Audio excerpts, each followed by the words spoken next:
Hello everyone, स्वागत है आप लोगों का community food traders academy channel के अंदर। पहली चीज आप लोग आई होप जो मैंने आप लोगों को कल डिस्कशन हमारी हुई थी, डिस्कशन मैंने आपके लोगों की साइकोलॉजी क्लियर करी थी। कल मैंने आप लोगों को सब कुछ बताया था कि किस तरीके से हमें प्लान करना है, किस तरीके से हमें हमारी ट्रेडिंग को सेटअप करना है, किस तरीके से हमें लेके चलना है। सब कुछ मैंने कल आप लोगों को बताया था। अब यहाँ एक बहुत अच्छी जगह हम लोग आके अटक गए हैं निफ्टी में। निफ्टी की एक वनडी की चार्ट मैंने ओपन कर रखी है आप लोगों के सामने। मुझे ऐसा लगता है कि ये जो पैटर्न अब निफ्टी बनाना चाह रही है, छोटा सा एक डब्ल्यू पैटर्न बनाने की उसने कोशिश जरूर की है, पर उसने अभी तक ब्रेकआउट नहीं दिया निफ्टी के अंदर। तो अब निफ्टी के अंदर ब्रेकआउट ना आने की वजह से हम लोग को किस तरीके से प्लान करना चाहिए, अपने लेवल्स को किस तरीके से ड्रॉ करना चाहिए, आइए उसको हम लोग 5 मिनट की चार्ट पे थोड़ा सा समझ लेते हैं कि कल निफ्टी में किस तरीके से हमें कामकाज करना है। निफ्टी में पहली चीज आप लोग अगर समझ रहे होंगे तो एक बहुत अच्छी सी ट्रेंड लाइन यहाँ से ड्रॉ होती हुई ऊपर की तरफ जा रही है। ये ट्रेंड लाइन आप अगर नोटिस कर रहे हो तो एक बहुत अच्छी ट्रेंड लाइन यहाँ पे हम लोग को बनती हुई दिख रही है। दूसरी चीज, मेरे लिए अब निफ्टी को बाय करना थोड़ा सा मुश्किल होगा, क्योंकि निफ्टी के सिनेरियो में मुझे कोई ऐसी पर्टिकुलर ऐसी खास चीज नहीं दिख रही जिसमें मैं बहुत ज्यादा बाय की तरफ अपना एक रुझान डालूं, या बाय की तरफ मैं अपना पूरा मूड चेंज करके बाय की तरफ मैं बैठ जाऊं। मेरे लिए सबसे इंपॉर्टेंट पॉइंट होगा 17,135 से 150 के बीच में मेरा एक नॉन ट्रेडिंग जोन है। थोड़ा सा और सेफ जाना चाहे तो 17,160 तक आप ले सकते हो। 160 के बाद मेरा एक जो टारगेट बनेगा वो मेरा सीधा सीधा 17,300 तक के टारगेट्स मुझे देखने को मिलेंगे। तो मैं कोशिश करूंगा कि मेरे लिए 17,160 के ऊपर का ही ट्रेड प्लान करूं। उसी के लिए मैं वेट करूंगा कि 17,160 के ऊपर मुझे एक ट्रेड प्लान करना है। नीचे मुझे जो स्टॉप लॉस होगा मेरा 17,135 का स्टॉप लॉस होगा, और सिर्फ 30 पॉइंट के स्टॉप लॉस के साथ, यानी कि सिर्फ 25 पॉइंट 30 पॉइंट का स्टॉप लॉस के साथ मेरे लिए जो टारगेट्स निकल के आएंगे वो 17,300 तक के टारगेट्स मुझे एक देखने को मिल सकते हैं। अगर मेरी ओपनिंग जो होती है कल वो कहीं ना कहीं गेप अप ओपनिंग होती है तो।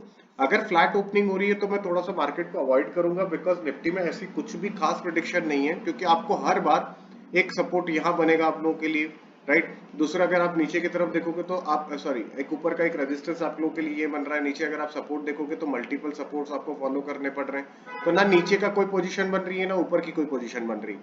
सबसे अच्छी बात कब होगी कि अगर मार्केट फ्लैट खुलते ही एक हैवी वॉल्यूम के साथ में एक बहुत अच्छी बड़ी कैंडल, ग्रीन कैंडल अगर हम लोग के लिए खड़ी कर देता है, और वो ग्रीन कैंडल में काफी अच्छी वॉल्यूम बनती है, तो हम लोग आगे की तरफ बाइंग में जा सकते हैं। तो फ्लैट ओपनिंग में नीचे की तरफ हमारा कोई ट्रेड नहीं होगा, ऊपर की तरफ हमारा बहुत अच्छे ट्रेड निकल के आएंगे। दूसरी चीज है, अगर गैप डाउन ओपनिंग होती है तो मैं डेफिनेटली मार्केट को कल छोड़ने की कोशिश करूंगा, क्योंकि सबसे बढ़िया चीज ये है कि मुझे अभी भी मेरा 16,950 के नीचे ही लेवल दिखता है, जिसमें मुझे पहला टारगेट मेरा जो मिलेगा वो 16,836 के नीचे मुझे टारगेट देखने को मिलेंगे। उसके लिए मुझे 950 के ब्रेक होने का वेट करना पड़ेगा। तो बहुत सिंपल सी स्ट्रैटेजी मैंने आप लोगों के साथ शेयर करी है। तीनों सिनेरियोज में आप लोगों को यही ट्रेड प्लान करना है। इसी तरीके से ट्रेड प्लान करके आप निफ्टी में ट्रेड कर सकते हो। हम लोग को एक चीज बहुत अच्छे से ध्यान रखनी है, मैंने आपको गैप डाउन में थोड़े से पॉइंट्स छोड़ने के लिए बोले हैं। उसके लिए मेरा एक खास रीजन है कि हम लोग एक्चुअली एक ट्रेडर की तरह हम लोग को सोचना है। अगर हम लोग नीचे 100-150 पॉइंट छोड़ भी रहे हैं तो हम लोग ऊपर की तरफ हमारा बहुत अच्छा एक सिनेरियो ग्राफ भी कर रहे हैं, राइट। दूसरी चीज, अगर हम लोगों ने इस पॉइंट को छोड़ भी दिया तो कोई बात नहीं, मार्केट खत्म नहीं हो रहा है, बिल्कुल बंद नहीं हो रहा है कि आपने ये 150 पॉइंट अगर कैप्चर नहीं किया तो आप गरीब ही हो जाओगे, आप पैसा नहीं कमा पाओगे। हम लोग को बहुत पेशेंसफुली काम करना और बहुत पेशेंस के साथ में ही लेके चलना पड़ेगा हमारे ट्रेडिंग को, क्योंकि इफ इन केस यही 100-150 पॉइंट अगर आप लॉस में जाते हो तो आप कहीं ना कहीं अपने कैपिटल को लॉस कर रहे हो, और विदाउट कैपिटल मार्केट में आपकी जगह नहीं है। ठीक है, तो इस चीज का हमें थोड़ा सा ध्यान रखना है। अब बैंक निफ्टी के ऊपर बात कर लेते हैं कि बैंक निफ्टी में हमारा सिनेरियो क्या होना चाहिए।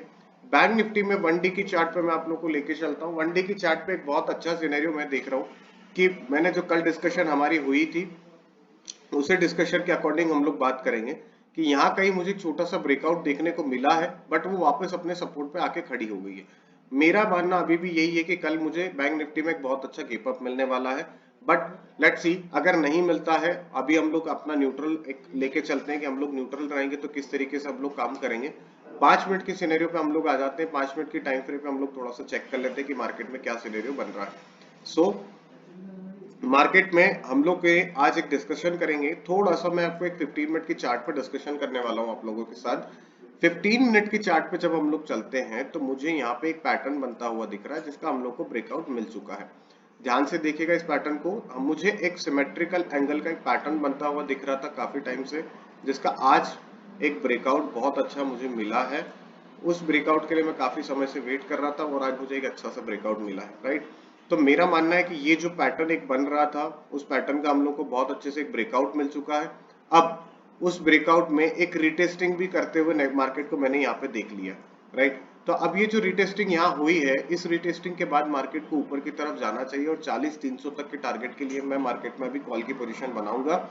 अब ये तीन सिनेरियो में एक सिनेरियो आपके लिए बहुत क्लियर है कि मार्केट अगर फ्लैट ओपनिंग होती तो भी मैं बैंक निफ्टी को बाय करूंगा, और गेप अप जाता है तो भी मैं बैंक निफ्टी को बाय करने वाला हूं डेफिनेटली के लिए, ठीक है। अब मार्केट में अगर इफ इन केस ऐसी कोई कंडीशन बन के आती है कि मार्केट मान लीजिए कल इस पे सपोर्ट लेके या कोई ग्लोबल वीकनेस की वजह से मार्केट नीचे की तरफ गेप डाउन ओपनिंग अगर यहाँ कहीं दे देता है या इसके नीचे कहीं दे देता है या बहुत ज्यादा गेप डाउन ओपनिंग दे देता है, जिसका सिनेरियो एक्चुअली पॉसिबल तो नहीं है, पर अगर फिर भी दे रहा है तो उसके बारे में हम लोग डिस्कशन कर लेते हैं।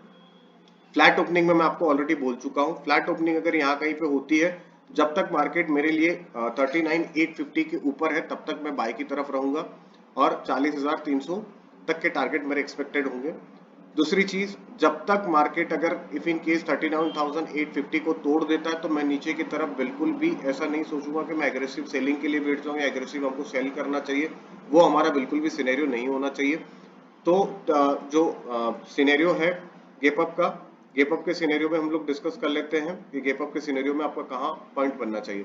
देखिए गेप अप के सिनेरियो में बहुत सिंपल सा सिनेरियो है, अगर मार्केट कहीं 40,200, 40,138, 40,150, 40,200 के आसपास खुल जाती तो मैं थोड़ा सा वेट करूंगा मार्केट के लिए कि वो मुझे थोड़ा सा नीचे की तरफ दिखे। अगर मुझे मार्केट कहीं 40,000 के आसपास दिखती है तो मैं डेफिनेटली एक थोड़ा सा वेट करके इस जगह पे 70 एक पॉइंट का वेट करूंगा, जिसमें मुझे कहीं यहाँ पे एक बुलिश कैंडल मिल जाए या फिर मुझे एक 60-70 पॉइंट की एक हैवी वॉल्यूम के साथ में मुझे ट्रेड मिल जाए। उसके बाद में यहाँ से एक बहुत अच्छा ट्रेड मेरे लिए बन रहा है जो 40,300 या 40,400 तक के टारगेट आपको देखने को मिल सकते हैं, ठीक है। तो हम लोग को वेट करना है थोड़ा सा, कि हम लोग को इस तरीके का वेट करना है, क्योंकि हम लोग एकदम एग्रेसिव होकर ट्रेड करने से अच्छा है कि हम लोग थोड़ा सा वेट करें, हमारे लेवल पे जब हम लोग को ट्रेड मिले तभी हम लोग ट्रेड करें, ठीक है। तो आप लोगों के लिए बाइंग सिनेरियो बहुत इजी है। स्टॉप लॉस आप लोगों का होना चाहिए 39,850 का। स्टॉप लॉस हालांकि थोड़ा सा बड़ा है, पर वो इसलिए है क्योंकि हम लोग को थोड़ा सा वॉलेटिलिटी कल देखने को मिल सकती है, ठीक। अब दूसरी चीज है फ्लैट ओपनिंग में भी सेम सिनेरियो, जब तक 39,850 के ऊपर बैंक निफ्टी है I definitely go for the buy. दूसरी चीज, अगर मार्केट कहीं नीचे की तरफ दिखता है तो नीचे की तरफ मैं मार्केट को थोड़ा सा अवॉइड कर दूंगा। यही चीज हम लोग को कल सिनेरियो को फेस आउट करना है और इसी तरीके से हमें लेवल्स बनाना है। अगर आप लोगों को वीडियोस अच्छी लग रही हो कमेंट कीजिए, लाइक कीजिए, क्योंकि आप लोगों के लाइक्स और कमेंट से ही मुझे समझ में आएगा कि आप लोगों को वीडियोस कितनी सही लग रही है, कितना मुझे उसमें यानी कि कोई चेंजेस करना है या नहीं करना है, और मुझे बेटर बनाने का मोटिवेशन मिलेगा और बेटर बनाने की मुझे थोड़ी सी हिम्मत मिलेगी। तो आप लोग का सपोर्ट मुझे लगेगा, आप लोग सपोर्ट करते रहिए। Thank you.